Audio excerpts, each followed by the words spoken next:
Yeah, thank you for the introduction and the invitation. So as said, I'm gonna read a text for about 30 minutes, and then I would like to go into a discussion. I also would like to keep in mind that this text is kind of thought together with the other text for the other session. So maybe there are already some ideas that actually will be more like developed in the second session, but maybe in the discussion it will come up. What exactly am I talking about? So yeah, I'm gonna read this text. If at any point I'm reading too fast, just let me know. One is not born, but rather becomes a body. In 2022, glitch feminism, Legacy Russell uses the figure of the glitch to refer to those bodies that do not function within binary gender norms and racial hierarchies. The resonance with Beauvoir's dictum puts forward the claim that there is a constructive aspect to who we are, a construction that bears freedom. We are not who we are by nature, but through a series of power relations that determine what can our bodies become by addressing what they mean. Contrary to Beauvoir's own expression, in this case, it is not just gender that is constructed, but the body itself. The body at the center of both gender and racial injustice. On the other hand, the glitch names a playful space opened up by the digital, where those bodies that do not conform to binary heterosexual white norms in the analog find there the possibility of making themselves a body. Virtual spaces are seen as a front for gender emancipation because they denaturalize the body and open up a new site for performance and construction.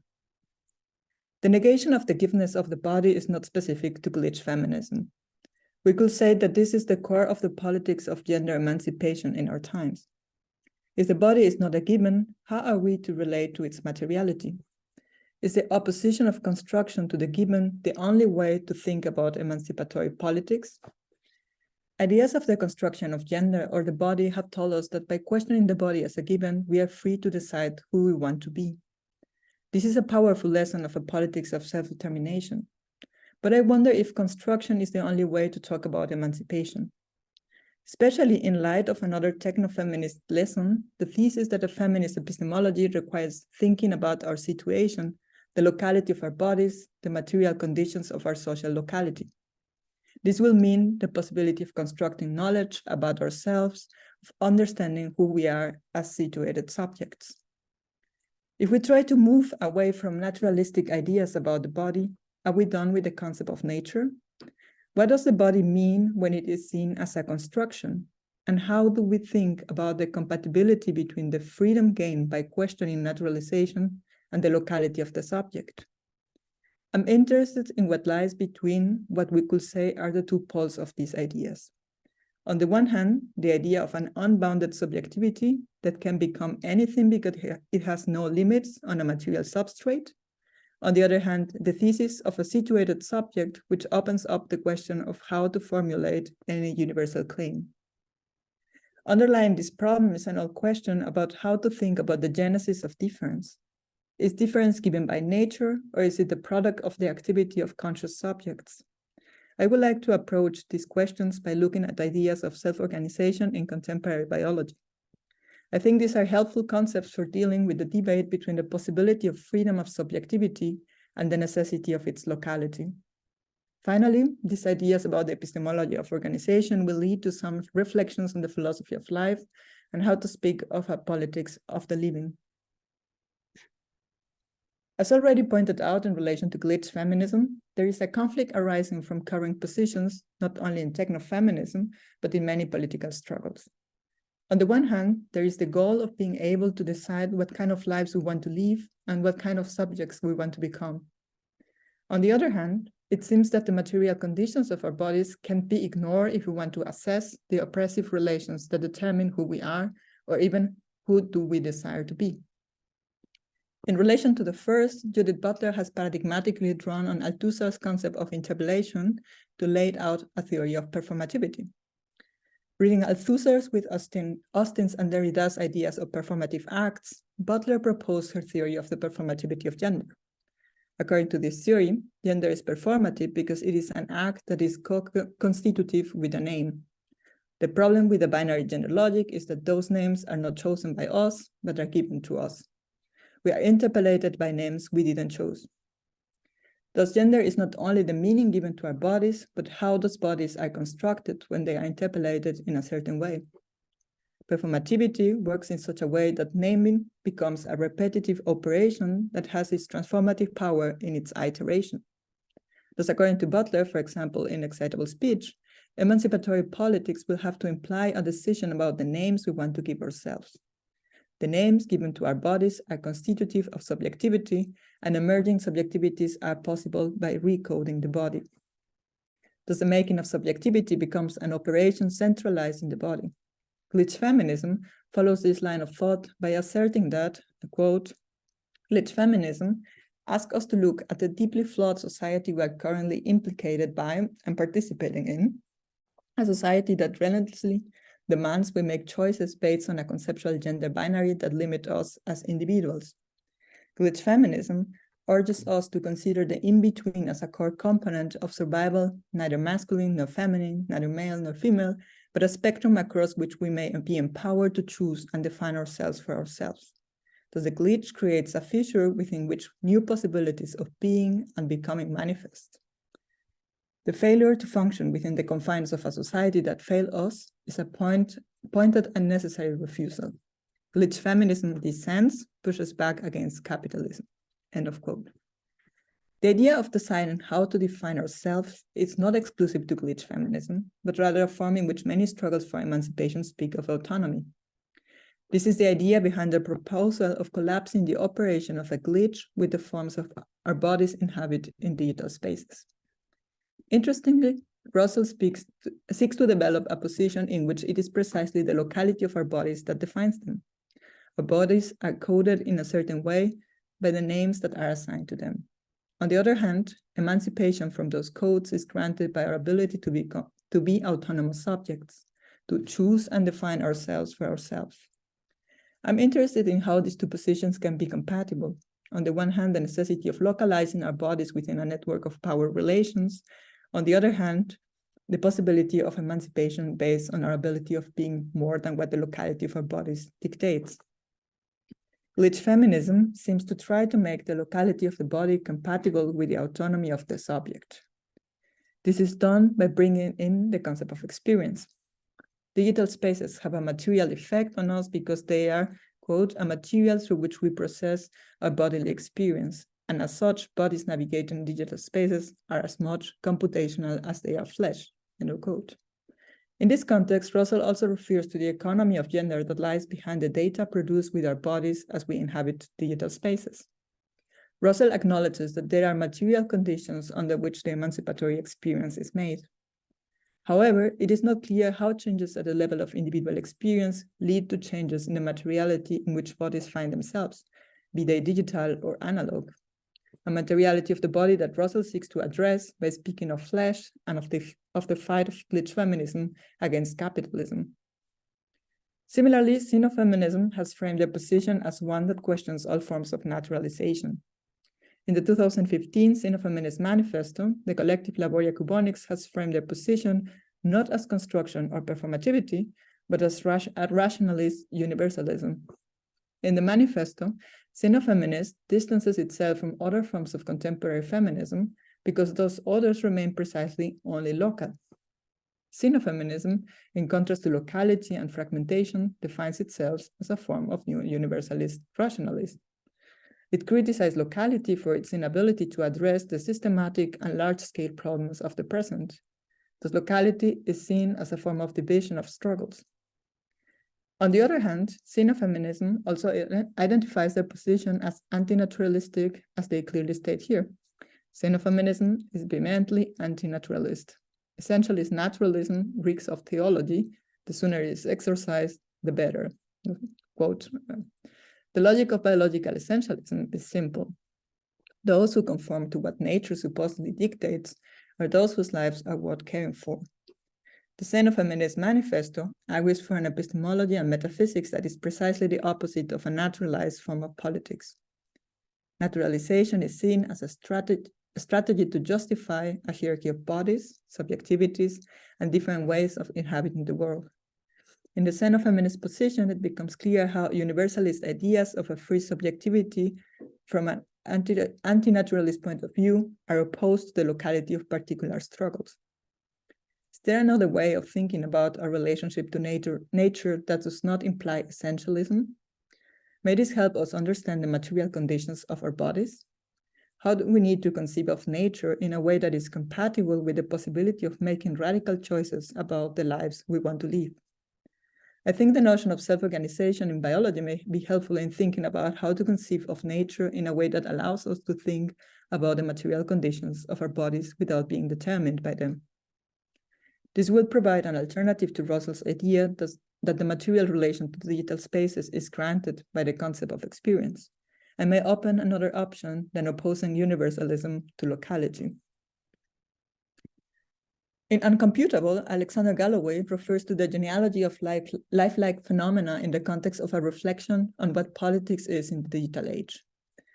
The Galloway refers to how ideas of the organism had been taken up in lifelike technologies. This constructs a kind of genealogy of the discreteness of life and a history of artificial life, of which Neil Barricelli's studies of evolution based on algorithmic organization are a central example. In this context, Galloway criticized the concept of teleology as a guiding idea of what organisms are. According to Galloway, the problem with teleology is that it does not allow for nonlinear forms of causality. Citing Catherine Hales, Galloway criticizes the teleological view of the organism for two reasons. First, because it reduces multiplicity to a unity, the unity of the whole organism, and second, because it explains the organism in terms of the logic of linear causality. Galloway then asks suggestively, quote, why cripple an emergent system by reintroducing the soft fascism of mastery and teleological discipline? Why reduce the multiple to the unitary? End of quote. In what follows, I want to ask whether thinking about the teleological organism necessarily implies the kind of soft fascism that Galloway ascribes to it. The question is whether all forms of organic thinking must lead to a naturalizing conception of life. Can we imagine of a politics of life that goes beyond the binary of organic and inorganic, essentialism and anti-essentialism? With this critique of teleology, Galloway follows a long tradition of critiques of the notion of the organism or the organic as used in political context, a critique that goes back to Deleuze and Guattari's idea of the body without organs in Thousand Plateaus.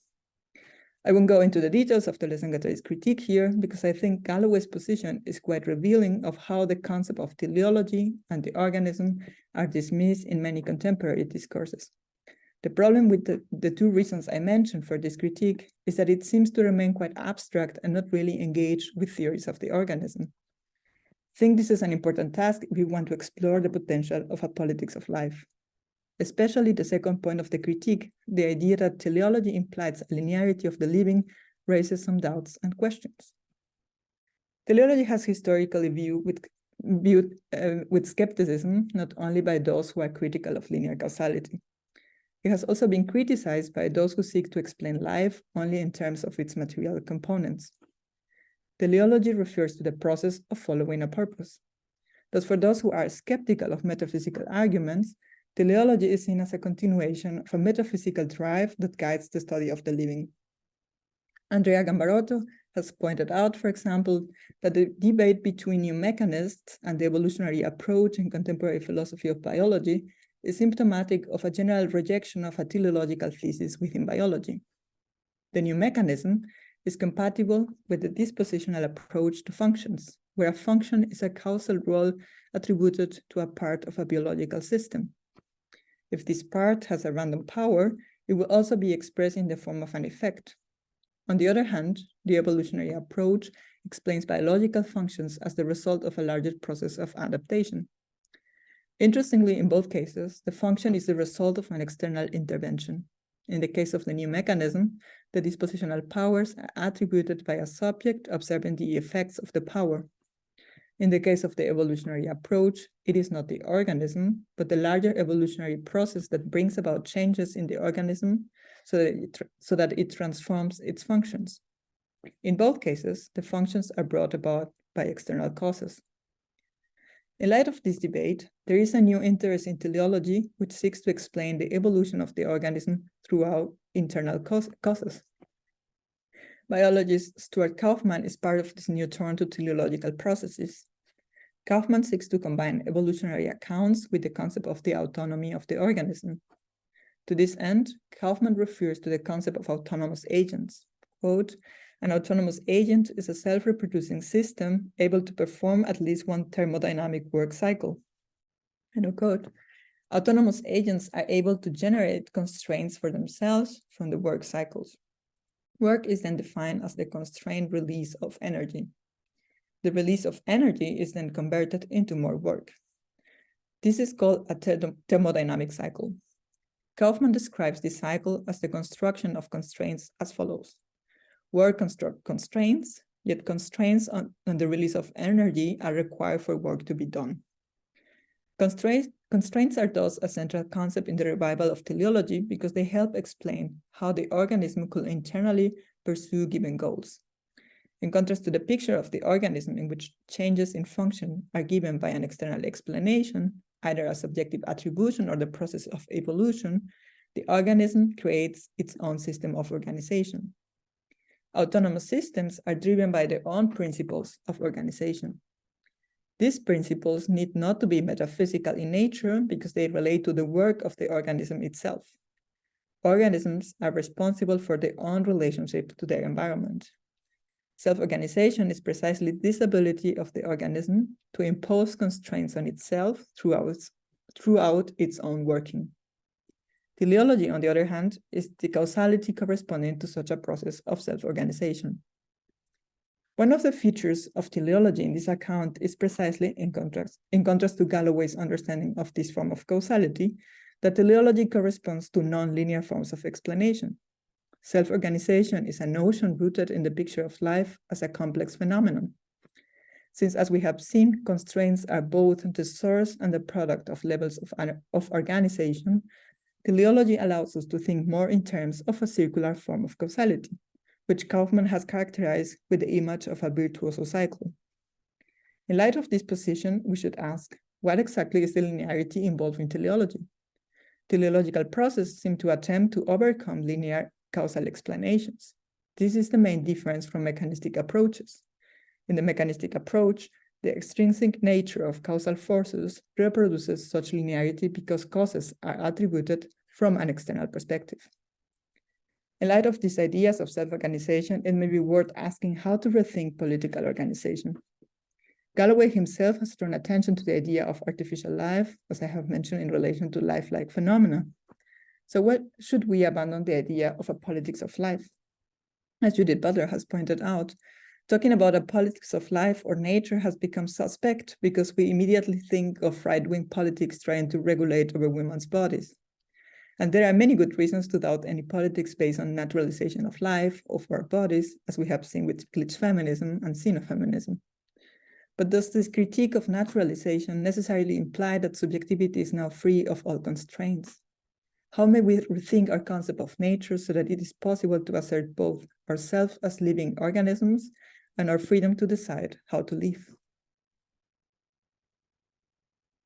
Nos queremos vivas, or we want us alive, is a recurrent demand in Latin American feminism. It is a demand for the right to exist, but it is more than that. For the demand for life is never just a demand against death. It is a demand for what Butler has called a life worth living. And a life worth living is a differentiated form of life. It is not just existent in its bare form. I think that this particular form of the demand should not be forgotten because otherwise we run the risk of thinking of the political demand as an empty form, as if everyone struggles in the same way.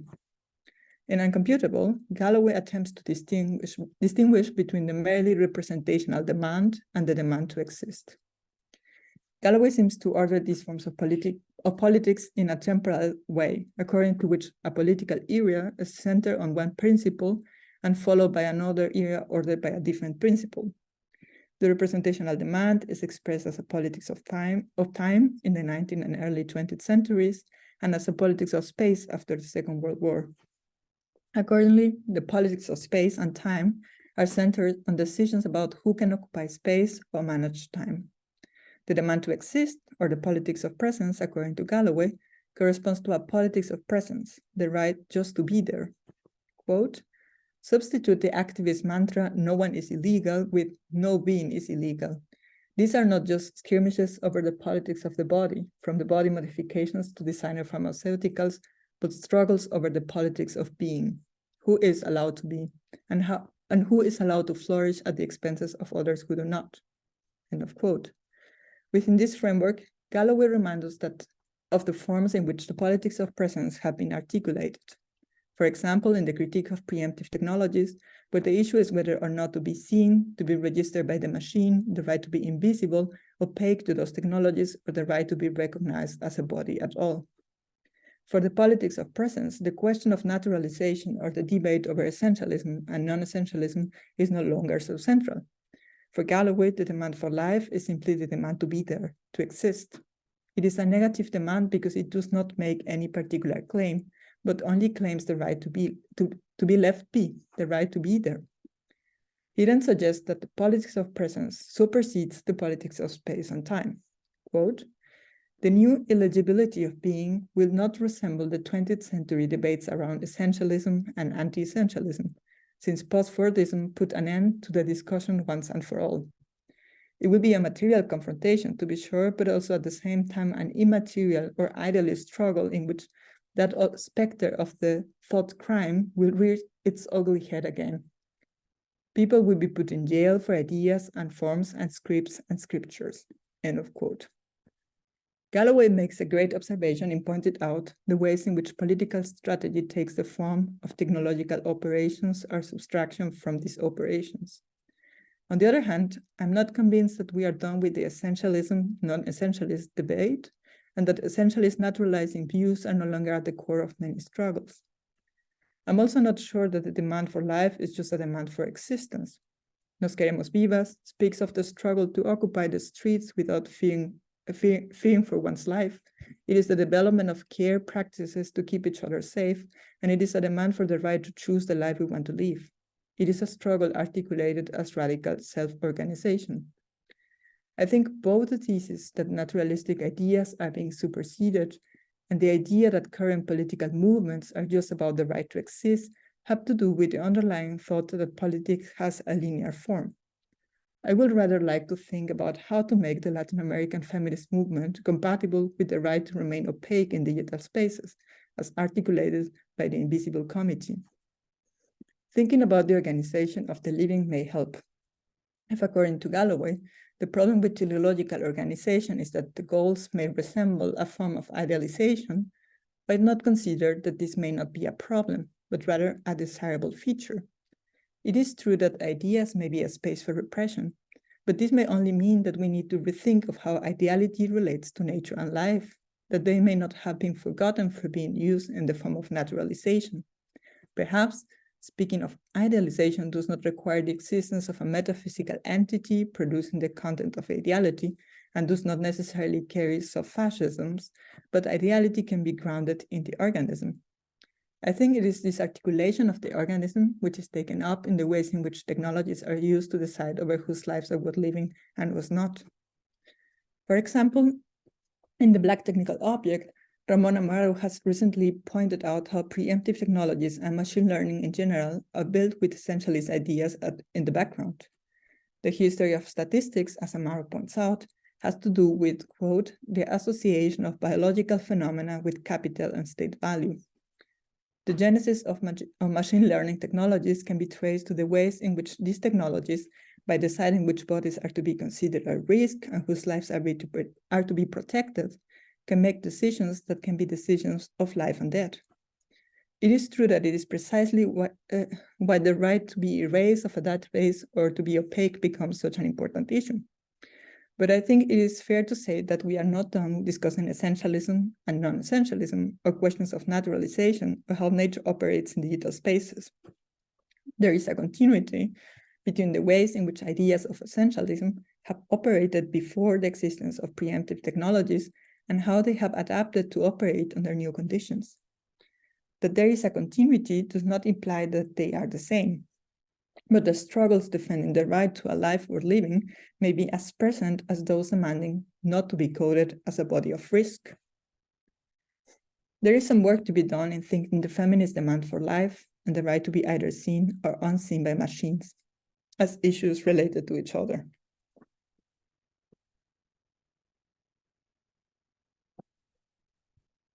Rethinking our notions of the organism may help. Galloway's critique of the concept of teleology focuses on the linearity of such kinds of causal explanations. But what if teleology is rather a concept helpful for rethinking about the loops in world cycles that enable self-organization? Will that still count as a linear explanation? Critics of teleology and the organism seem to object to the idea of a given goal that a closed system, the idea of the organism as a whole, will follow. The problem with such idea is the teleological tone they take. If there is a goal towards which life strives, who has dictated it? Kaufman's idea of self-organization, however, points out that teleology does not have to assume that the goal was given in advance by some metaphysical entity or initial state. If an organism has a goal, it is a self-given goal, one that results from its own relationship to an environment and the constraints that result from its own work. The organism's purpose is self-given. How does this affect our idea of what life is? Will this idea of life imply a different kind of nature that does not necessarily lead to essentialist views of what ought to be? So perhaps a politics that is concerned with how we are seen by machines needs to be a politics that is also concerned with how life is defined across the organic and the inorganic. This is not to erase difference between the living and the non-living, but to avoid thinking of this concept as binary. When certain bodies are seen as threats to life and others as life worth preserving and caring for, these decisions are made on the basis of how life is read by preemptive technologies. These decisions are still based on essentialist notions of what constitutes a life worth protecting. But at the same time, they are being made by technologies that have been developed on the basis of ideas about artificial life. Galloway's idea that there is a politics of being can be helpful in thinking about how some movements have been shaped by adapting to the logic of digitality. But I think it will be a mistake to think that because of this, the demand for life is no longer articulated or that it is a demand of a past era. The work of technofeminists has been significant in this regard. By pointing to the denaturalization of gender, they have challenged these essentialist ideas. But they have also opened up the possibility of rethinking what our relationship to nature is and what kind of nature is necessary to sustain life for everyone. It is necessary to rethink whether it is nature or the negation of nature that creates difference. Difference is not only given by nature. Difference is also not just given by some metaphysical idealization of what the goal of every being is. A combination of these ideas is what grounds the operation of naturalization that glitch feminism and xenofeminism criticize. But difference can't just be the result of the negation of nature. If it were, there would be no reason to think about the ways in which the material conditions in which our lives are embedded can become an external constraint on what we could be. This will also lead to a binary between nature and ideality. But if difference arises only from the difference between nature and ideality, we can't really think of difference. Nature will only be nature as such, and ideality will be a separate field of reality that could at most sometimes be superimposed on nature. These kinds of binaries have led to the speculative idea that there may be a mind without a material ground, or that minds can be transported across material substrates. A binary between nature and ideality also produces the idea that the realm of nature is reduced to an inert materiality. The notion of constraint is central to rethinking this idea of materiality. We need to think about how to ground difference beyond duality. Maure's observation of how preemptive technologies transform life into information about risk may be a good example of how being seen in a certain way by machines can be a form of localization of our bodies that does not lead to emancipation. It's a codification of what bodies are that decides to give us names we haven't chosen. It is an external determination of who we can be. On the other hand, if we pay attention to the concept of teleology that I have been discussing here, we could discuss the forms in which we remain an organism, while at the same time decide what kind decide what kind of life we want to have. It is because we can impose constraints on ourselves that the possibility of deciding who we are is opened up. Thus, teleology will name the form of causality that defines life, a form of causality compatible with emancipatory politics. Deciding who we want to be does not have to deny that we are living organisms, that we have material constraints. Thank you.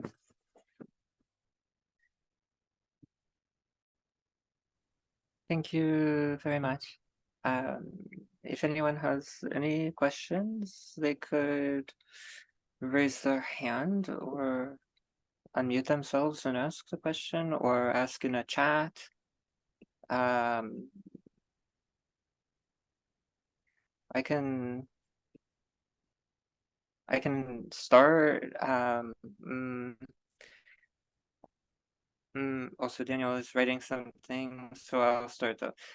So I'm in terms of the different teleologies, the different positions that Gambaretto describes, the new mechanists, the evolutionary approach, and the autonomous biological approach that Gambaretto is saying might be closer to dialectics.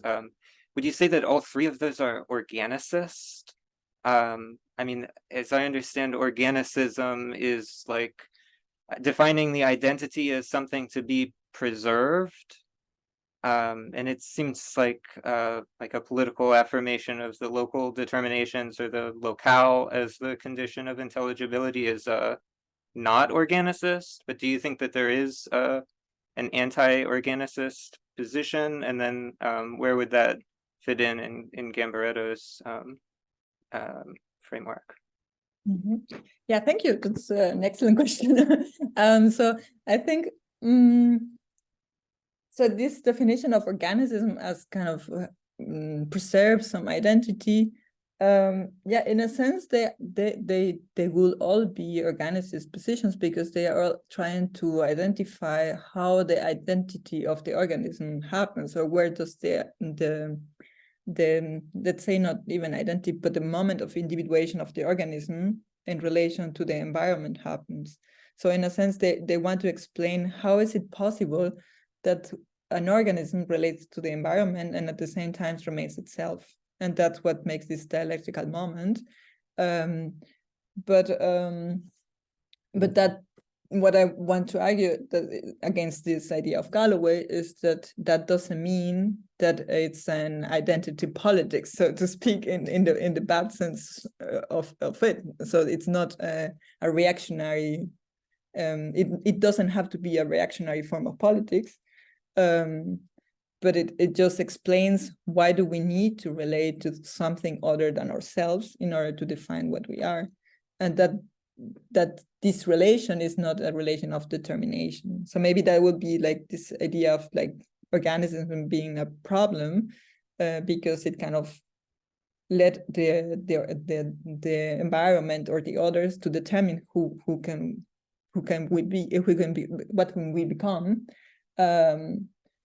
But what I'm trying to do is, so to speak, to free the paradigm of organization from this idea that because there is determination, it is a fatalistic form of determination, and then everything is determined for us. Yeah, so I guess that's the dialectical moment. So in a sense, you need the constraints in order to become an individual, but that doesn't mean that that what an individual can become depends absolutely on the conditions given to it.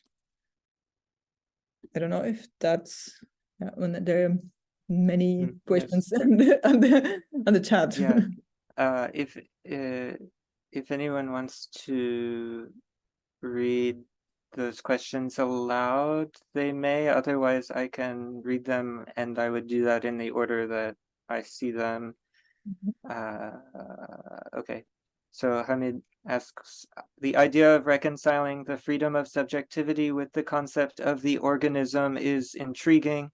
Could you further explain and discuss any real-world political organizations or movements that, in your view, may be approaching or embodying this balance?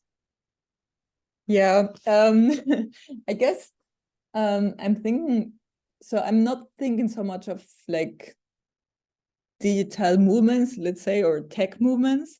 And I'm thinking a bit more classical forms of anarchist self-organization. So in a sense, that's an idea that it's behind the of mutual aid. So what I'm trying to do is also not to naturalize the idea of mutual aid and then say, yeah, we were born all to cooperate with each other. But I think that so the way in which self-organization operates, so for me, that's the distinction between performativity and this, like the operation of self-organization. So it has this form because people have to cooperate with the situation, so to speak. But in a sense, that's part of the determination of how they can relate politically to each other. But that doesn't mean that they are determined by the situation, absolutely. So I guess I'm thinking more of like, yeah, anarchist self-organization in a more classical sense, but without naturalizing what self-organization is.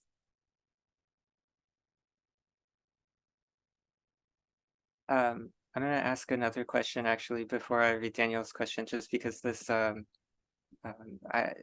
right to remain opaque that Galloway talks about, I mean, does that require a state? I wonder if who would maintain the rights if it was a local community or like a multinational corporation or a militant group? It seems like those kinds of organizations or political forms might maintain duty more than rights, or I guess, I mean, an inner right would be something like an intrinsic teleology.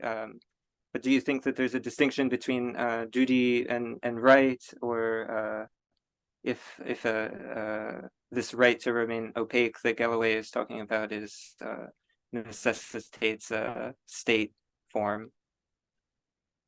Yeah, so I guess those discussions are made precisely at those two levels. So on the one hand, you have like kind of the European Commission discussing what is the right to be erased online. And then it goes into this format of regulation of states and regulation of tech companies through those states. But I think because Galloway is actually referring to the Invisible Committee, so that I'm not sure that that there is a state implied, because as far as I understand, the Invisible Committee, they're very critical of state organization. So I wouldn't think that it necessitates a state, at least if it is the idea of the Invisible Committee, which I think is the one that is referred to when it's the discussion about being opaque or not. But I think that those discussions are not always made in the same sense as the Invisible Committee. That precisely the name of like being invisible, like this operation of the invisibility in the digital. So that's already embedded in the kind of organization that the Invisible Committee is. But yeah, in that case, I would say they are not thinking that they are going to get this right by asking some European Commission or something like this.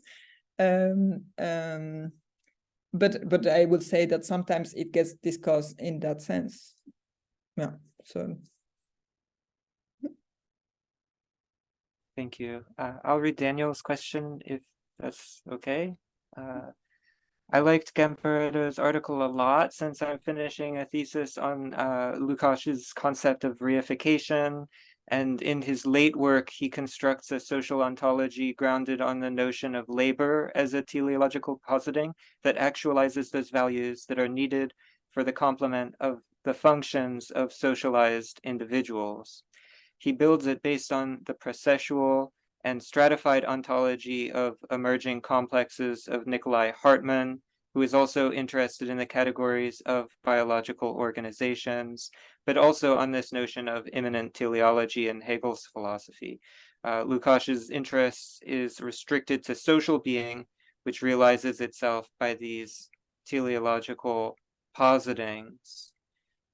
Some readings I had done that are I don't know if this is getting to a question, but some readings I had done that relate directly to your talk are Skomvolis, Michaelis, Lukács's late appropriation of Hegel's philosophy, the ontology. So this is going to be a list of articles.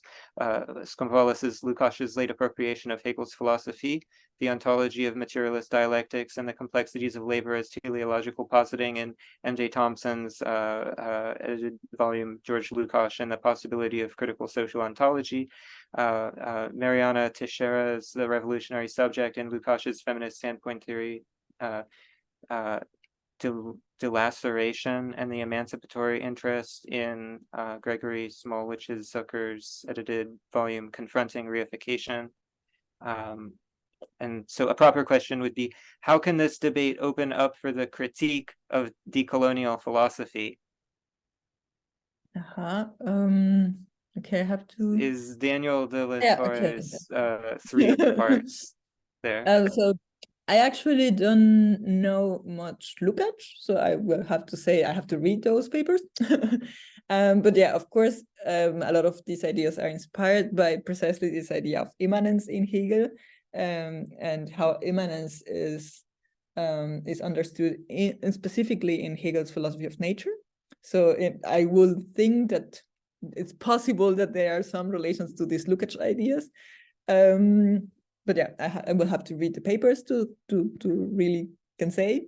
Okay, and from there, from thinking about Lukács and immanence in Hegel, how this debate opened up the critique of the colonial philosophy. Yeah, so I don't think I have thought much about like the relation between these kind of ideas and the critique of the colonial philosophy, but maybe there is one thing to say about. So I was actually thinking of including here in this talk, but maybe something that will come up in the next session. Some ideas of from Rita Segato. I don't know if people knows Rita Segato, who's like a feminist decolonial thinker, thinking about femicides in the context of Latin America. And one thing or one thought that I thought may be related is the idea, or Segato's idea, that bodies are territories, and an idea that also appears in Galloway in relation to the Invisible Committee, because so the idea for the Invisible Committee demand in the politics of presence, according to Galloway, is that they say, so we don't want a specific part of the territory, they want to become the territory. So that's kind of the demand of the Invisible Committee. And that corresponds to this idea of the politics of presence that only wants to be and doesn't want to be in a specific form or to get specific rights, but just want to be. And that's so the demand is to become a territory. And then in Segato's idea of how femicides, or like how Segato's explained femicides in the context of Latin America, is that there is kind of a shift on the idea of territories.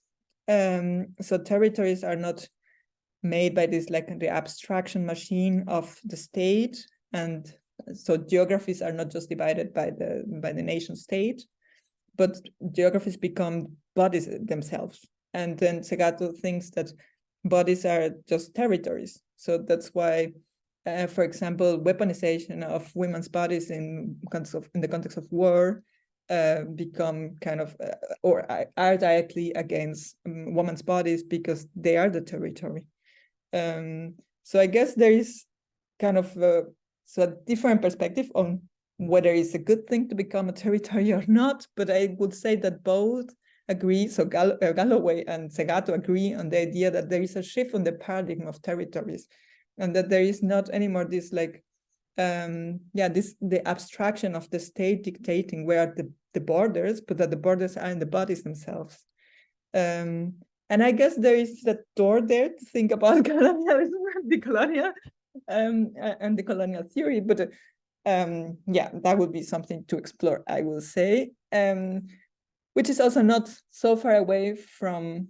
So I guess one thing that is very important for the colonial theory is to learn about or from from Black perspectives, and Amaro's perspective on the idea of how these preemptive technologies are related to the codification of Black bodies as bodies that are kind of the risk for life, or the risk to the lives that are worth protecting. It's actually coming from a critique of statistics as a colonial technology. So Amaro tells this story, or the genealogy of statistics as a colonial genealogy, and how then the body became something to codify in order to kind of better administrate the resources in the colonies. So what I found very interesting about this perspective is that precisely that brings together the critique of contemporary abolitionist perspectives with this genealogy in the colonial forms of administration of the territory. So I guess that will be for me like kind of the relation, like how to think of this genealogy of the preemptive technology in relation to the idea of the shifting of the paradigm of territories, whether there is kind of the form of administration of the territory, the body as the territory, is now being done by those preemptive technologies. And that would be kind of the continuity, or the colonial continuity there. But here I'm just exploring some avenues that I always thought may be interesting, but yeah. And I'm not sure that makes for a coherent idea of colonial technologies. Thank you. Claire has a question: how we are seen by machines and glitch feminism can apply to all human differences in cataloging who is okay and who is not. And then a second statement a few minutes later: the states will be using the machine technology to decide who is invisible and who is seen. I don't know, Claire, if you'd like to elaborate on that, or Anna Maria, if you'd like to respond to those statements. So I don't know if do you want to add anything else, Claire? Well, yes. When you were speaking, I was thinking of experiences of, the glitch feminism and all the things that has happened as a result of that, and also all the recent things about the state having women be labeled as territories, like you just mentioned, territories and borders. And recently I came across a new form of that, which was very interesting and startling to me, was a new monetary system, a worldwide monetary system that's going to be used to purchase objects and be uncommercial. But what the illustrations of trying to get venture capitalists to invest in it, there were pictures of very, very poor people in India and Bangladesh and other areas of the country, of the world, that were having their eyes scanned as almost like a record of, to record them. And it was such a hideous illustration of, defining people, or having your eyes scanned in this monetary system that you will never use.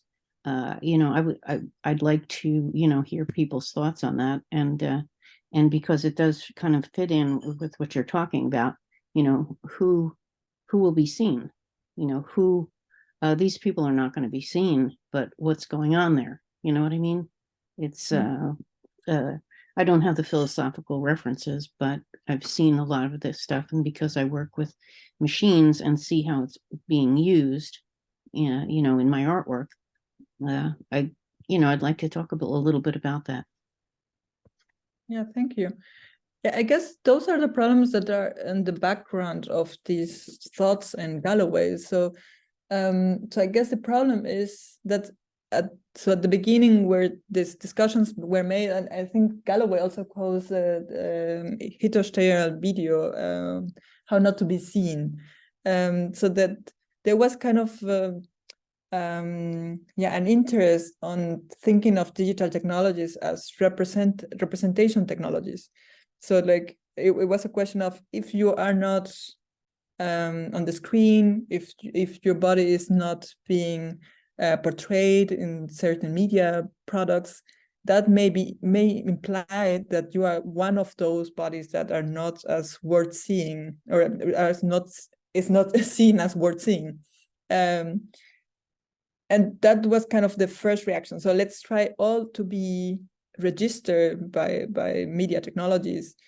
And then, so this video, the Hitler video, I don't know if people know this video. So it's kind of a reaction to that. So maybe we don't want to be seen by machines, because when we are seen, we are classified and we are coded, and there is a value added to our bodies.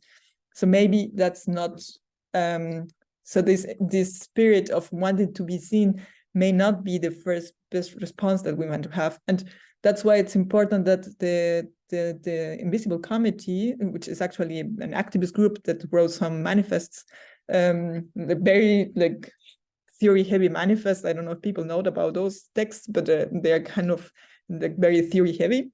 So that they kind of went against this idea of wanting to be seen, and that they demanded this the possibility of remaining opaque, precisely because remaining opaque can be a strategy against these technologies. So like that's why it's so I'm not sure about, I don't know the WorldCoin, but I guess that's what is at the, let's say, at the core of these discussions, whether being seen is a good thing if those technologies are being operated by the big techs, millionaire companies, or by the state. Is this something that people want to be included in? And then on the other hand, what is the cost of not being included? So when you are not coded at all, and you're just considered kind of a body, a bare body, is this a good thing anyway? So that's kind of the problematic in this technology. So if you want to remain outside, kind of anyways, you have some consequences, but if you are inside, it also brings some different consequences. And I guess kind of what the Invisible Committee invites to think of is how to create strategies of resistance if you are inside, or if you want to remain outside, and what may be the strategy to kind of shift the possibility, or shift the demand that to be seen or not seen, that is one imposed on you, so to speak. But I guess those are all the problematic that is there. So is digital technology a representation technology, and should everyone be represented? Or is kind of the alternative is just to avoid representation, because representation implies that your body is coded already, either as a body that can put others at risk when it's a racist technology, or because it demands for you to be equated with a certain gender you don't want to have. So that those are reasons to remain invisible to the machine, so to speak. But on the other hand, as I say, like not being seen has a lot of consequences, and that's something that the politics of representation has tried to say the whole time. So I guess those, and I guess for me the interesting question is like how, not only how to deal with it, like at the level of your activism, but also like whether we are understanding digital technologies when we think of them as representational technologies. And I think that's kind of the problem in this, in Galloway's book on Uncomputable. So the question of what kind of technologies are actually digital technologies. And that may be a good reason to not think of them as representational, because the strategy of just like escaping the representation is not working. So I like to actually think more of like different categories for different technologies. So for example, if we think of, there are like the category of representational technologies, but you can think of the category of performativity technologies. And that's why I like to map this idea of how like the genealogy of technofeminism kind of goes through it. Like you can think of first of representation technologies in technofeminism, and then think of performativity technologies. So performativity becoming more like a technology than a theory or a concept. And then kind of thinking beyond the performativity, maybe we have this more technological paradigm that is like where technofeminism is coming from. So from the idea of how we relate with the organic, inorganic binary. But yeah, those are I'm trying to construct those categories, so to speak, to distinguish between those three kinds of technologies. And I think that maybe the problematic, maybe when we think of digital technology as operating in the same form as performativity technology and so on.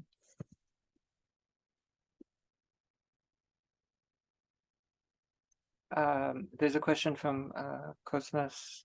How is that digital technologies are considered apparatuses of capture and language is not? Is it a precondition for machinic capture and initial linguistic capture? Mm-hmm. Yeah, I'm not sure I have a super answer to this question, but I guess this kind of relates to the last thing I was saying. So how I like to think differently of these performativity technologies and the digital technologies, so that they have different operations forms. And that's why I was trying to explain in the talk what is the operation of performativity. Because performativity, precisely because it comes from this idea of iteration in Derrida, it has this, let's say, the power of repetition. So the idea is that something becomes new in the meaning because it has this repetition of the yeah, like it kind of operates by repetition. And that would be like kind of the explanation of how performativity or performative speech acts work. So in a sense, that would be, let's say, a linguistic form of capture that has this form of the repetition of the name, or what also Butler taking the Althusser idea of interpellation is naming. So it's kind of, there is a name that is given to you and it's coding your body in a certain way. So in a sense, that is already kind of a technology. That's what I'm trying to develop with this idea of the technologies of performativity. So the performative is already a kind of technology that works by iteration. And then the question is, of course, what is the difference with a digital technology? And I guess we can also try to look for some kind of way to answer to this, which what I was saying that, and for example, in the case of artificial life, that it is a form of algorithmic operation that is based on ideas of life, and like in precisely ideas of life as complexity, as this idea of the cycle, and that maybe that's what is making kind of the difference. So it's not just that there is a repetition of a certain name, but that there is this crossing between the reception of the idea of life that is taken up by kind of the development of lifelike technologies, and how they start working with this idea, let's say, without having to have the substrate of the living. So that may be a difference that I will have to develop. But yeah, so I wouldn't say that is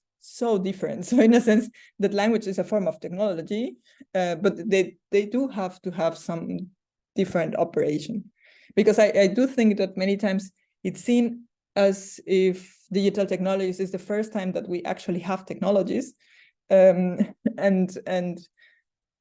sometimes it gets into this discussion of the difference between techniques and technologies, and then maybe that's already kind of the difference. But I do think that we should think of, if not of every form or every form of cultural production as a technology, that there is something technological inherent to the thinking of performativity or performative speech acts.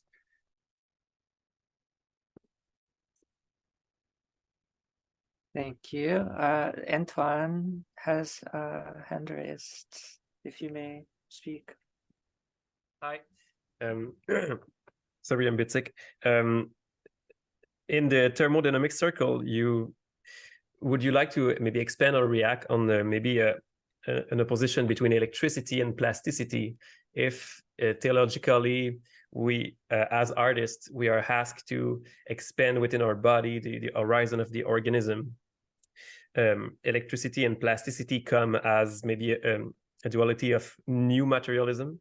And so would you maybe like to expand on the state as an organism that tasks art to produce new teleological concept, but don't, and then just can pick within the proposed teleological concept? And so how can art still stay omnipotent within its capacity to not be trashed and when they go out of let's say I lost my word, the own teleology of the state that is in itself informed by art. So how can this thing not become a necro aesthetic by itself? So how can the organism still be surprised by art, by novel horizon? Mm-hmm. Yes, how can this organization cannot go to its own death? Maybe. Mm-hmm. Thank you. I hope I understand the question, because I'm also not an artist, so I'm not sure about the demand, if I understand the demand, but I will try to reframe it and you tell me if this makes sense. So kind of the demand is always to go beyond the limits of a certain materiality, and then how going this beyond is not destroying yourself, right? No, the going beyond is like the primordial task, but if there's an organization, a presupposed preemptive teleology, it will subtract like in a negative cybernetic loop. So it will subtract and will train its people to subtract even more the proposition. So in time, the proposition will be even more, always less advancing, always more preemptive, so with less chaos, so less potency. Mm-hmm. So yes, and so how this do you foresee how this would maybe, I'm sorry, I'm sick today, I'm very foggy, and so how thermodynamics does not apply more conservation of energy and then just like goes within a classic entropy, and how can, yes, sorry for the so I guess that's where, for me, the notion of organizations come in the picture, because that's why it becomes this cycle that Kaufman wants to talk about. So this is the idea that the work that you produce by adapting to the environment, you kind of reuse for your individualities, so to reform the organism. And for me, this is what makes the core of the idea of self-organization. So, of course, then there is at some point an exchange that actually destroys the organism. That's why they can die. So the possibility is there, so to speak, if the possibility of destruction is always there. But so if the cycle is successful, it should be rework the product of the work. So that's how organization actually comes into the picture. And I had another idea I wanted to say about this organization and the organism. I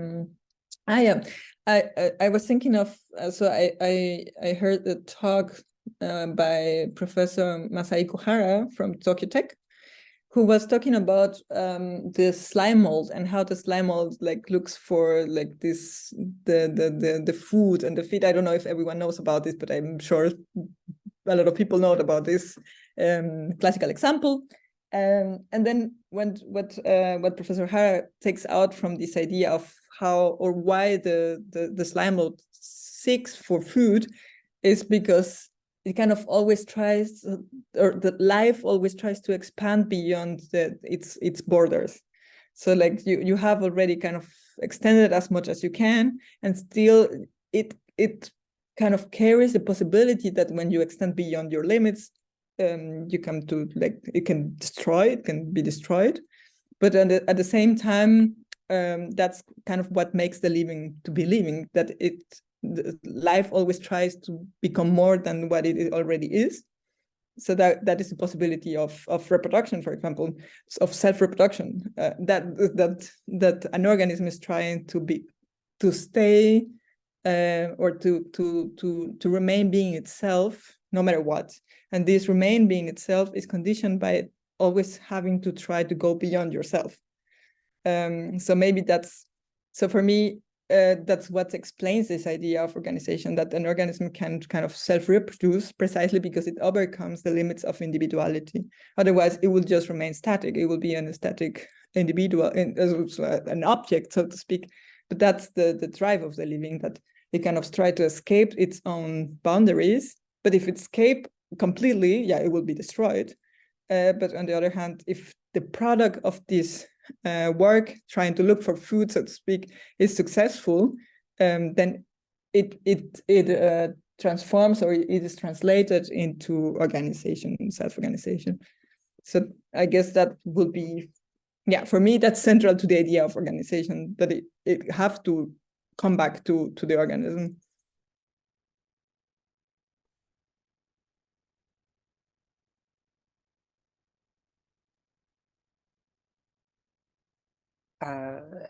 Would anyone else like to ask it? Devin has a question on, if you'd like to read it or speak, you may.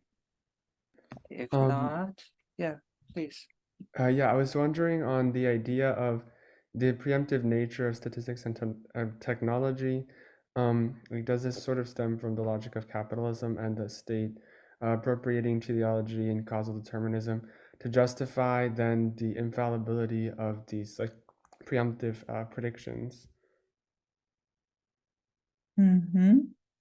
So I guess that's the idea behind the critique, Galloway's critique. So to think that the idea of preemption is based on this idea of teleology, so to have a given aim. In a sense, so if that's the point of the critique, so it kind of makes sense, because so the problem will be with having external aims.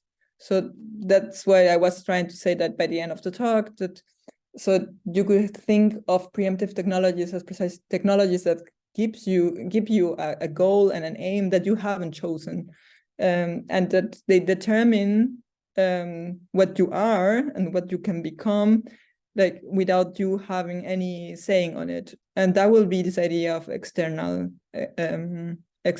aims or external causes.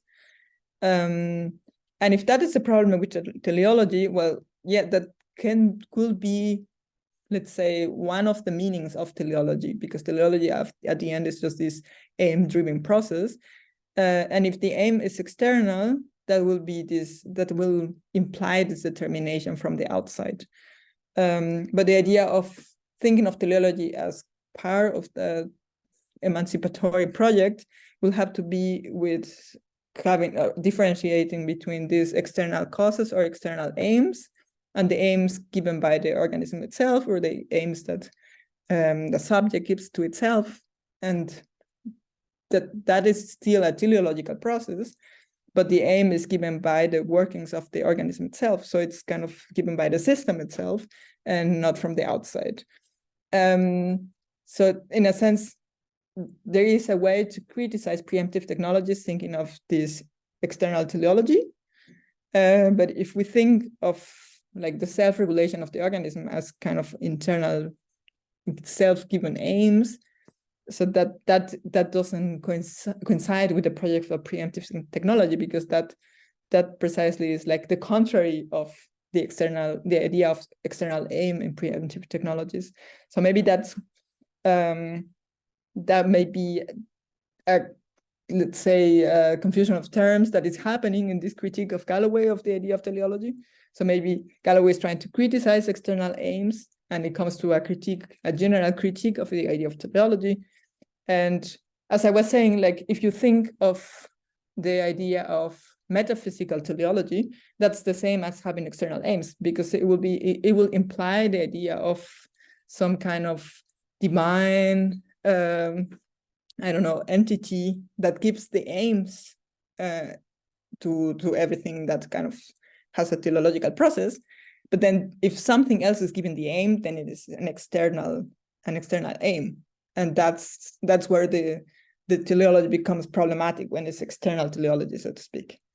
But then if the aims are self-given, that cannot coincide with a preemptive technology, because that will mean precisely the opposite of what those technologies are doing when they code ourselves. I hope that's what this question was asking. If I'm not like going in the direction you were thinking, just let me know. And also, if you want to also say something about the question of other people, please feel free. I want to like have a conversation. I feel a bit weird that there is kind of this one-to-one conversation.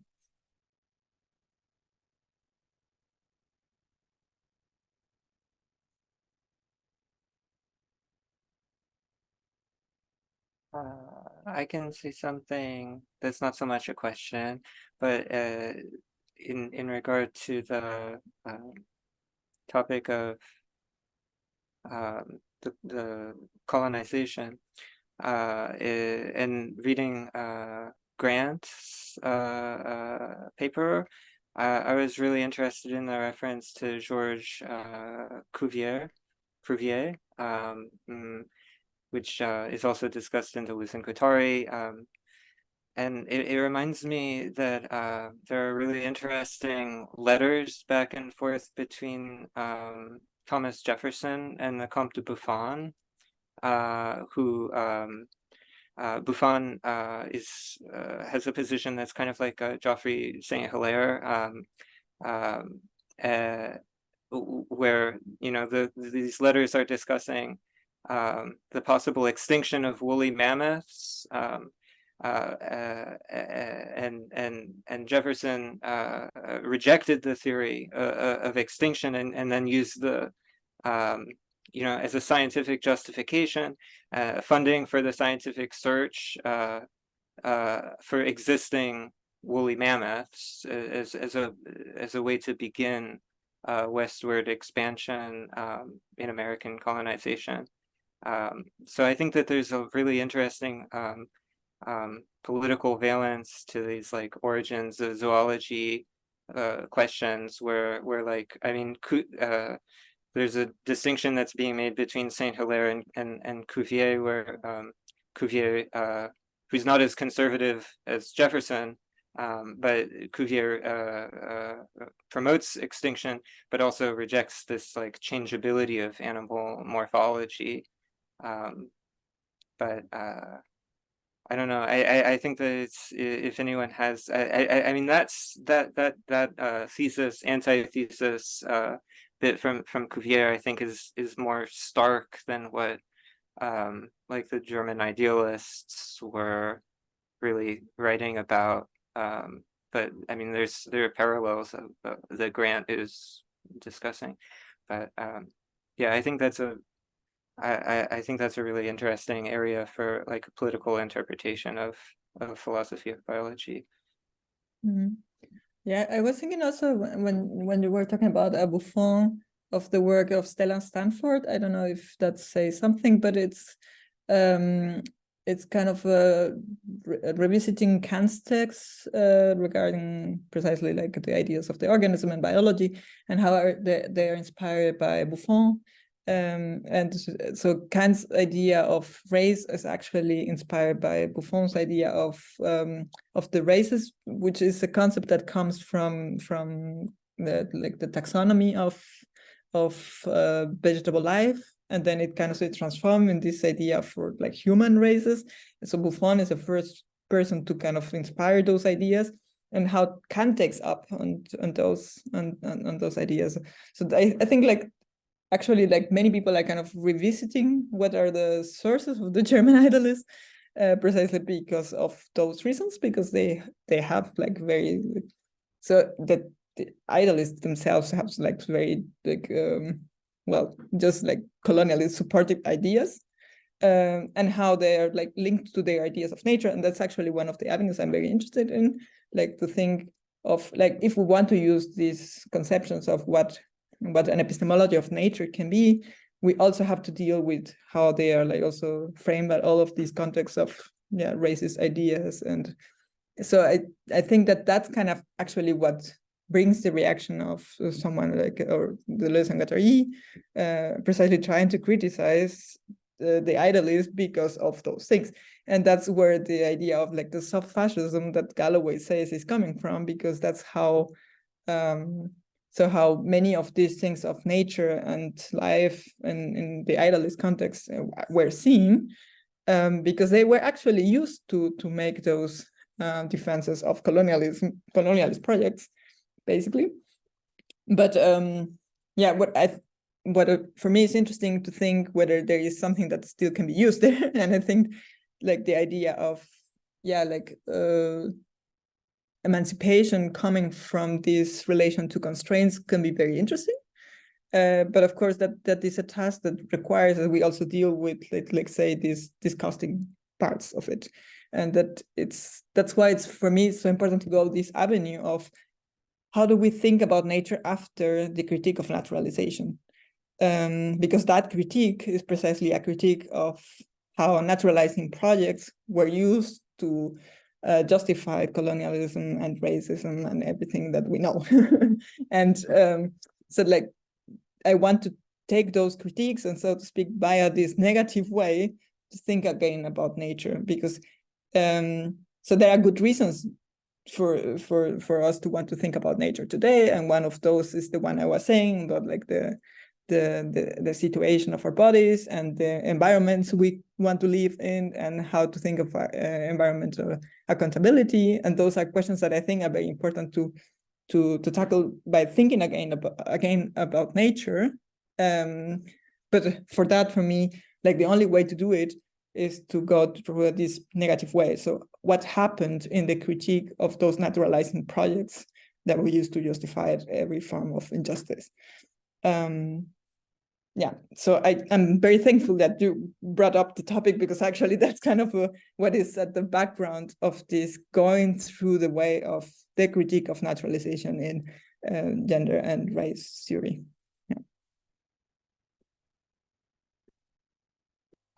Thanks. And your technical sensibility essay, I don't think that you discuss performative technology in that essay, but this idea of performative technology, is it building on the technical sensibility essay as far as I remember, is the history of technological advancements can't be reduced to the mechanisms because technologies often exceed their functions. It reminds me of people talk about like natural selection, but then there's also the like Richard O. Prum and people like that talk about sexual selection, like the feathers evolving for courtship or aesthetic reasons, and not it's a complex adaptation. But I guess there's one thing that Gambaretto says on page 11, where he's talking about how teleosemantics provides an account of causation, but not a history of selection. Do you recall that? Or I'm not quite sure if I understood what he was talking about in terms of selection. So I'm gonna look at the page. I think I have the text here. Let's see, page 11. I'll look, yeah. Oh, okay. Page 11 from the PDF. Yeah, oh yeah, so it's page 155 in the journal. In this end of the second paragraph, or also in the last paragraph, I guess also this the difference between the I guess one other question is, or another way of framing it would be, it seems like Gambaretto wants to create like a bottom-up account of mind, and so I'm not sure why teleosemantics doesn't provide that, or does that, I mean, does that make sense as far as why he might prefer, or why there might be a preference for this more like Varelian dialectical approach over teleosemantics? I'm still trying to find The reference is, so it's 155 on the journal, 11 in the PDF. There's not exactly one sentence, but seems like there's a distinction between explaining ideological approaches and selection processes. So I guess one of the reasons I understand for rejecting the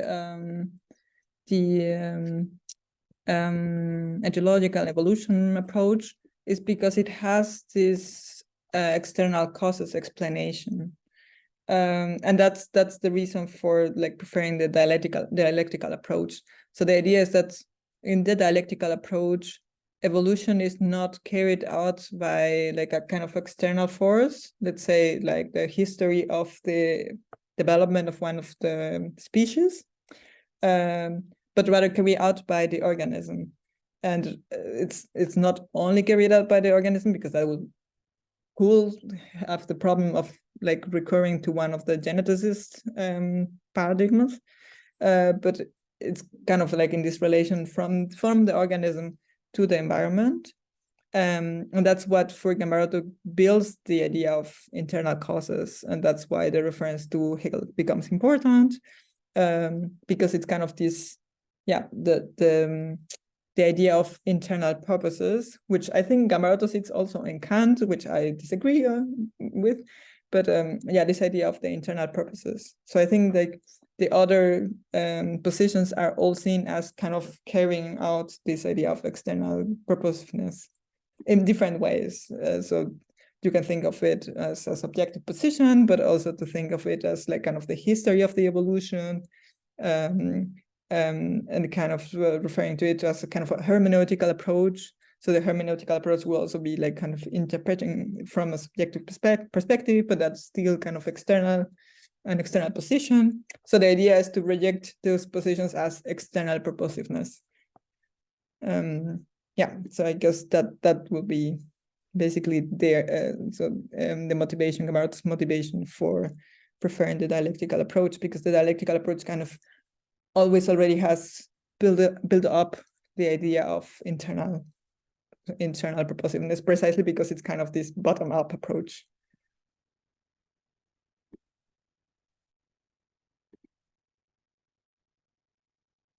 And I think you refer also to this kind of old text of mine.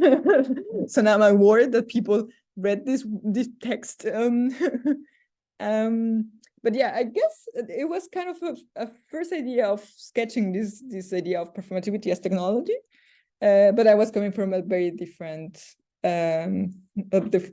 place. So at the time, as I was working more in this idea of technologies of desire, or like how subjectivity is built up by those technologies of desire.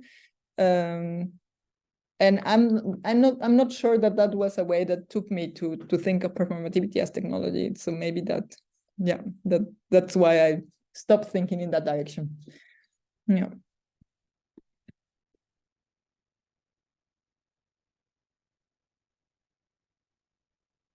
Okay, thank you. Would anyone else like to make any comments or have any questions about the talk or the readings? There's a message. Commentaries. Daniel, would you like to read it aloud, or I can if you prefer? Can you hear me? Try again. It sounded, I couldn't hear it very well. Can you hear me now? Mm-hmm. Yeah. Okay. I was thinking with this problem of locality on a quote by Negarestini, page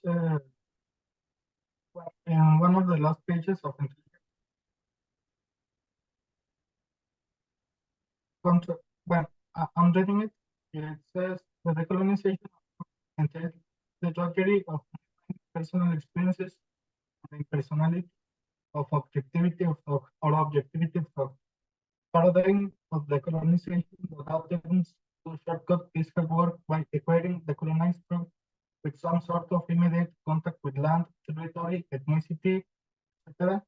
Ultimately, it remains within the confines of the Western colonial notion of other salvages. The unity of local exigencies and universal to the colonial philosophy. Anything else should be spawned as the heritage of colonial thought.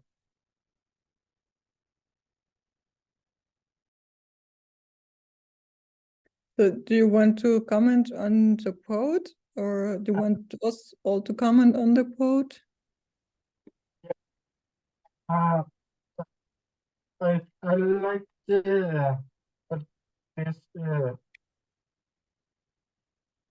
It is a problem of locality of and chauvinistic at times. On the other hand, universality is a way of hiding the prejudices and the particularities of a position that presents itself as universal when it is it has a standpoint.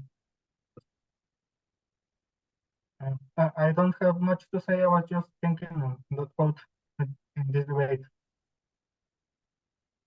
I hope I understood everything because the sound is a bit difficult. But maybe I can say something about the quote. So I guess one of the problems I want to address with this question, so how to think of locality and the materiality of our bodies, is precisely this critique that comes up many times to decolonial thought. And I'm not sure, so I accept all the premises. So I see the point. I guess everyone has access to the quote right now, right? To the chat. So this idea that there is kind of a repetition of the model of the colonizer in thinking of there is of the thought that there is kind of an essential relation of colonized people to their territory or their land. Which to me is already an important distinction to think about the land or the territory. And that's kind of this essentialist move to think, okay, so people who were born in this land have an special relation that cannot be interrupted by the colonizer, and that's why it's important to support this fight. And like it is the struggle. And so I guess I see where this critique is coming from, but I think that it kind of misses some points, and that's where I like to have more distinctions. For example, the distinction between territory and land, because as I was saying, like territory comes from this idea of the property of the sovereign, and I'm not sure that imposing this idea of having like kind of being the sovereign of a certain part of territory, a certain territory, is what on the other hand, very complex and different ideas of indigenous people it's inherent in. So that's, for me, is already like compacting many thoughts into one. And on the other hand, there are distinctions that are not made. But I do think that it points to an important problem. So how we think about universality and locality, after pointing out like the locality is so it is necessary to think of our position as subjects, as localized subjects. So that's kind of what is being pointed out on the side of decolonial theory. So we have to think of our situation and our locality. And then on the other hand, that there are still some universalist arguments that have to be made, or that we want to have some kind of, let's say a universalist framework, so that we can say when something is just or unjust. So how to deal with this, like kind of, it looks like an antinomy between the universality of truth, let's say, and the locality of different subject positions. And that's precisely kind of what interests me. So how do we reframe this question so that we do not make the case that colonized people are the colonizer, but still we want to have like kind of say a valuable idea of universality that enables us to distinguish when something has been an injustice and when it's not. So I think that for me, this this critique here, it looks like, so it's kind of mapping a problem, but trying to solve it too fast. That may be my reaction.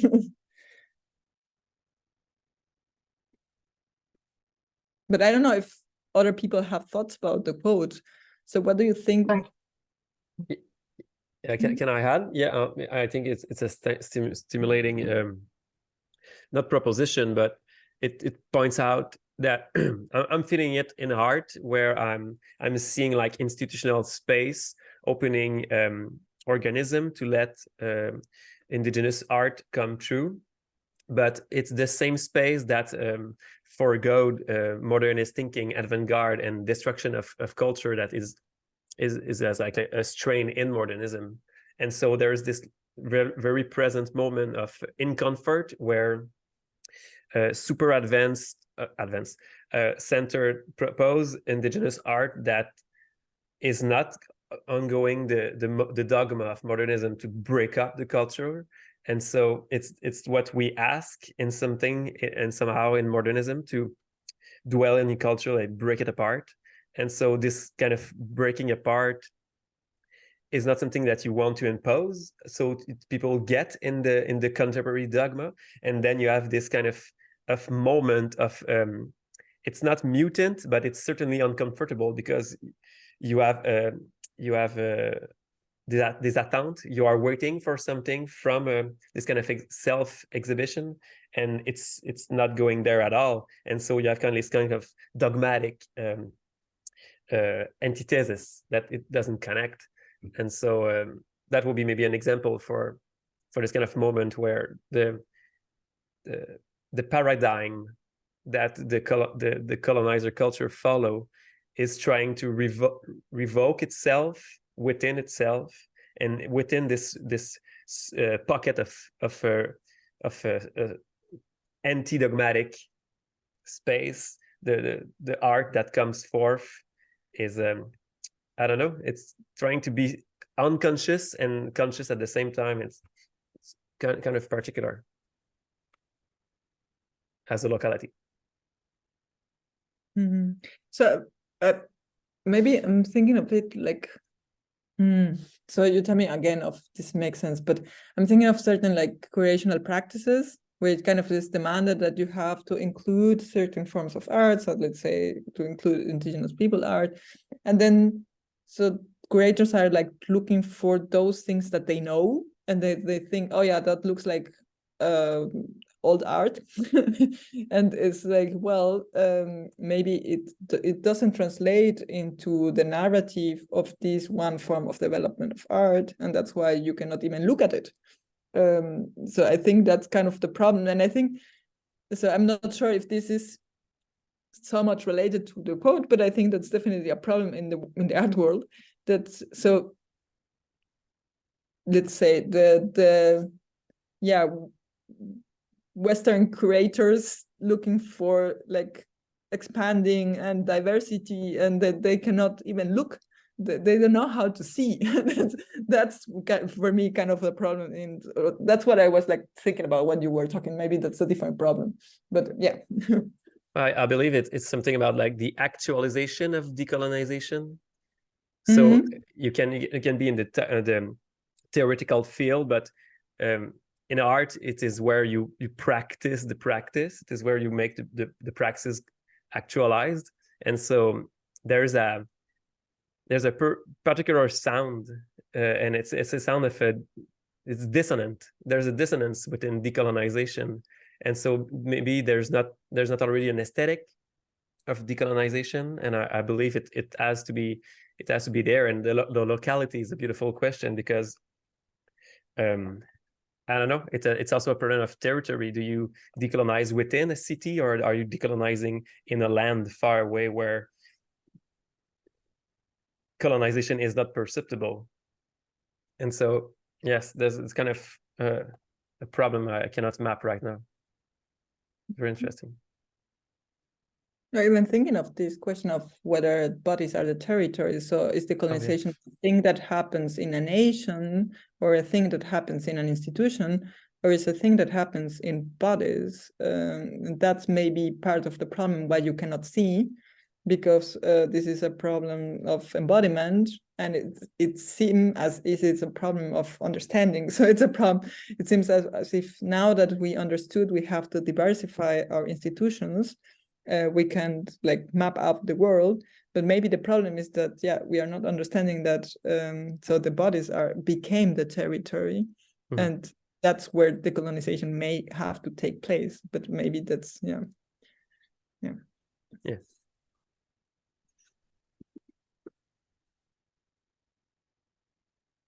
But you talked about that in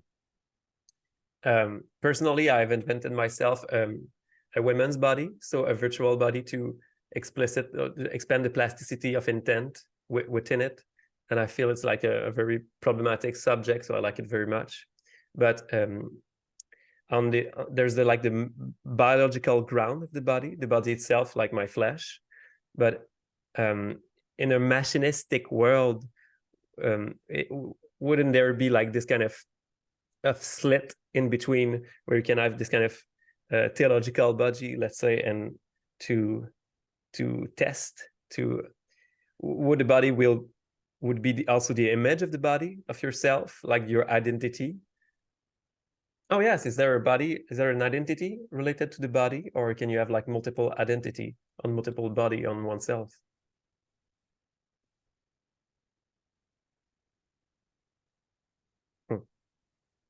Sorry. Yeah, but no, I'm just leaving like space for other people if people want to react to it. But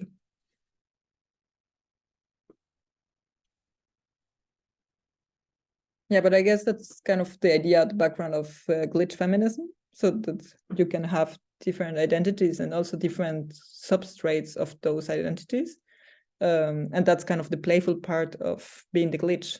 So so the glitch is kind of this non-operation of the material, but at the same time also of the identities.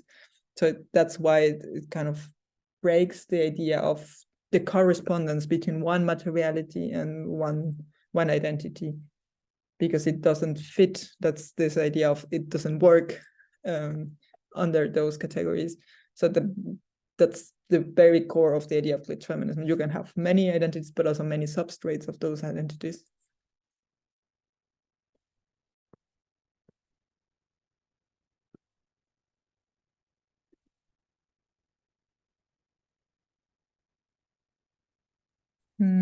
There is a large question in the chat.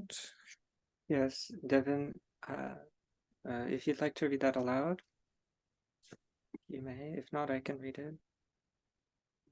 Yeah, sure. So Thank you. I guess on the question of performativity, I think performativity is only realized in relation to external observation or environment. So what would you say is the implication for emancipatory politics if the other or external environment is sort of removed or reimagined in some way? Perhaps in virtual technologies, which may allow individuals to transcend the boundaries of certain levels of performance required by immediate material conditions. So are we thinking of something like, I don't know, VR art? That's kind of the environment is, it's a virtual environment. Yes. Well, I haven't thought much about virtual art, but so I will have to think that there is a difference, at least at the level of experience. I also think that there is now this difference between those artworks and like virtual artworks that kind of completely take off the background, so the material world, let's say, and those that kind of have some transparency and you can still see where you are at. And I recently heard from some dancers that that makes the difference when you are like producing a dance piece, because like in the case of when you cannot see, or you can only see the virtual world, it kind of makes something to your imagination. So I guess it kind of plays differently on how to localize your body. If you have to like only react to the virtual environment, and also like kind of, so how, what is the temporality in which like your reaction to the virtual temporality is produced? Like I'm thinking of like in the virtual world, so you cannot kind of or you have to think like kind of in this preemptive thought, because so you don't know this other environment, and kind of you have to foreseeing what is going to happen. So that may be a difference of the experience of how you relate to the environment, that maybe like for an organism in nature is like it's different, because like the although the environment kind of surprises you, it's still like kind of, so the exchange with the environment, let's say, is a slow exchange, as in the virtual maybe like feels like it's like a completely unknown space. But I don't know, like I'm not an expert on virtual environments, but I'm guessing that it may be a different for how the subjective experience is and what kind of temporality your body works on. I guess here are like more people who are more expert on virtual environments, art.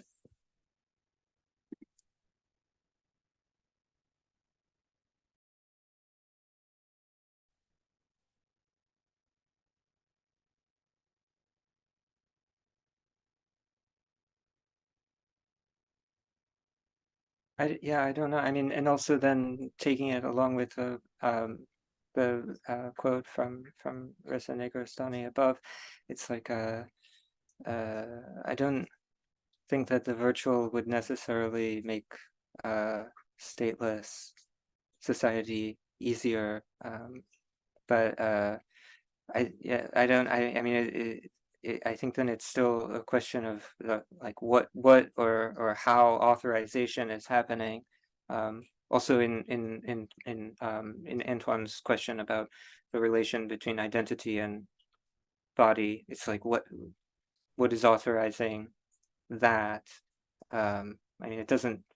I mean, I think that like a couple weeks ago, I think that Reza said that he believes that the nation state is inevitable, and so I don't know if that's like the only way of binding territories or organizing the authority, but I don't see how virtualization would really add anything.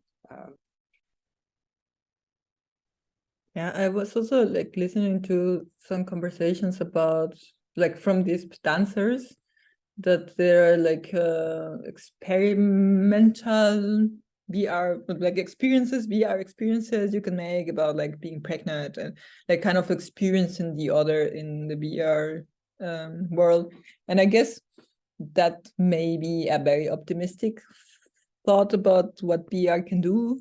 But I guess it's like, so that would be like kind of my approach to technology, so that there is no technology that's inherently emancipatory or like inherently evil, but that you have, so you of course can make use of some of them in a certain sense, and there are more potential in some technologies than others, because some of them already contain a lot of, let's say, constraints that may not allow it for use it in an emancipatory way. But yeah, I think it would be a very optimistic. So so in a sense, I'm actually kind of critical of this idea of like the virtual space is already like a space for emancipation, and you just have to detach from the materiality of the body. And that's why I was saying in my reading of the glitch feminism that so of course it has this potential, but at the same time it's done, as we know, in like these millionaire companies, platforms, and that those conditions are not gone, even though we make a different experience in the virtual world, and we may explore and actually develop, like, I don't know, solidarity networks online, and that all may happen, but that doesn't take away like the material conditions, like the dialectical material conditions on which those technologies are developed. So I guess for me it will be a question of like, who produces the VR technology and where are they done? And so are they, how are they sold? And I'm not sure that they have the best model for them. But yeah, so that's why I'm saying, like, I don't know what is the market of VR, or those are things that are beyond my knowledge. But I would think that is important part of any critique of technology. So I think that also many times is criticized of the xenofeminist manifest, that they kind of at some point in the manifest kind of refer to the working conditions of who is producing the technologies. But like the majority of the text is like very optimistic regarding like emancipatory potential of technologies, and so how kind of this enthusiasm for like becoming everything so every gender that we want, or every kind of body that we want to be, kind of forgets that there are material constraints, and those material constraints are related to labor conditions and economic conditions and the history of like the subjectivities we are coded with, and that those are just like literally economic conditions, and that the xenofeminist manifest seems to only like kind of mention on the side that that's one of the things we need to think of. And yeah, I will say that before I could say anything about like if VR has any emancipatory potential, that has to be part of our thinking of those kind of technologies.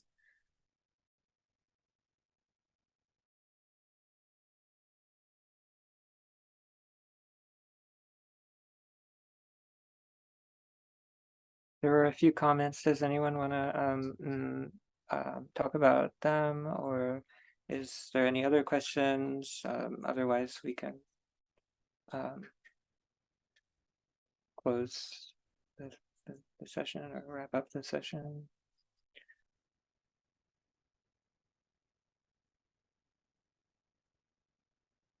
Can we talk about the next session maybe on the Well, yeah, Sunday? I mean, I guess, yeah, so I was going to ask is like next Sunday, next week, there are some suggested readings. There's the Rita Wilson Gilmore, and then there's also some Hegel.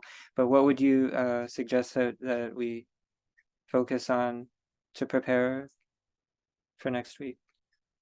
So I guess we could read some Gilmore. I'm not sure if I say like a specific text. I have to look again. But in any case, on this book. And then there is like a kind of some chapters on the idea of space in Gilmore. I'm looking at the program, but I think I say like a specific text on this book. So maybe that will be one of like the most so the text I'm gonna try to focus on. And maybe if you haven't read Galloway for this one session, I will also recommend to read some Galloway. So if people feel very adventure and want to read Hegel, I will suggest to read just kind of the introductory paragraphs to the philosophy of nature. And that's kind of what's going to be in the like on the background of the discussion of idealist, materialist concepts. But definitely not to read the whole philosophy of nature. That's not a task. And also, if you want to stay to the main paragraphs of the philosophy of nature, so there is always like the paragraph and then like remarks.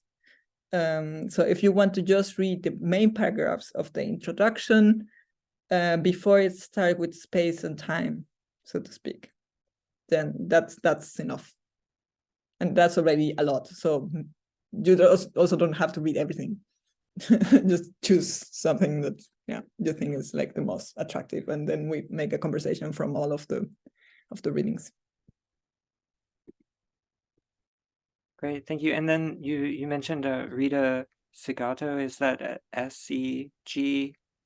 I can write If you it. could type that, that's just as an aside.